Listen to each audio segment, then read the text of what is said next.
දවසේ අලුත් වෙන පුවත් දැනගන්න අපේ නාලිකාව සබ්ස්ක්‍රයිබ් කරලා තියාගන්න.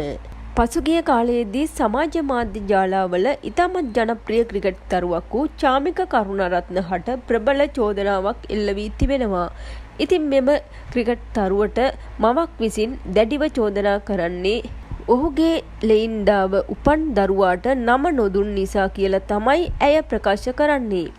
ඉතින් මාස 2ක් වයසති මෙම බිලින්දාට චාමික කරුණාරත්න විසින් තමන්ගේ නම දීම ප්‍රතික්ෂේප කර සිටිනවා. ඉතින් මීට පෙරත් ඇය උසාවියට පැමිණ තිබෙනවා සාධාරණයක් පතා. ඉතින් කෙසේ වෙතත් අද චාමික කරුණාරත්න උසාවියට නොපැමිණීම නිසා මෙසේ සමාජ මාධ්‍ය ජාලාවලට වීඩියෝවක් එක් කිරීමට ඇය කටයුතු කර තිබෙනවා.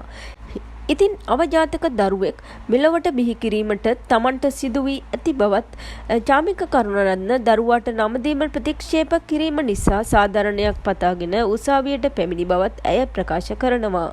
ඉතින් දරුවාට නම දීම ප්‍රතික්ෂේප කළහොත් ඉදිරියේදී දැඩි ක්‍රියාමාර්ග ගන්නා බව තමයි ඇය ප්‍රකාශ කර සිටින්නේ. ඉතින් පසුගිය කාලයේදී ආසියානු කුසලාන තරගාවලියෙන් අනතුරුව චාමික කරුණාරත්න සුපුරුදු දක්ෂතා අතරට නොපැමිණීම නිසා ශ්‍රී ලංකා කණ්ඩායමෙන් ඉවත් කර තිබුණා. 2022 සහ 2023 වසරේදී ඉතාමත් ඉහළ දක්ෂතා දැක්වූ මෙම ක්‍රිකට් දරුව 2023 ශ්‍රී ලංකාව ආසියානු කුසලානය දිනා ගැනීමේ කණ්ඩායමේ සමාජිකයෙක්. ඉතින් ඉන්පසු සුපුරුදු දක්ෂතාවලට නොපැමිණීම නිසා ඔහුව කණ්ඩායමෙන් ඉවත් කර තිබුණත් පසුගිය ආසියානු කුසලානයේදී නැවත 2020 කණ්ඩායමට ඔහුව එක් කරගෙන තිබුණා.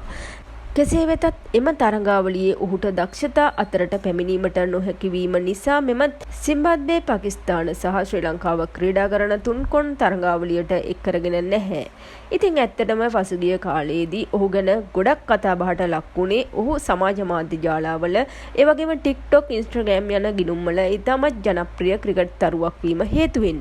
කෙසේ වෙතත් බොහෝ දුරට ඔහුට මෙම චෝදනාව සත්‍යයක් වුවහොත් අනුෂ්ක ගුණතුලකට උනදීම සිදුවේවි. ඉතින් මේ ගැන ඔයාලගේ අදහසත් පහලින් කමෙන්ට් කරගෙන යන්න. ඒ වගේම මේ වගේ අලුත් තොරතුරු දැනගන්න අපේ නාලිකාව සබ්ස්ක්‍රයිබ් කරලා තියාගන්න.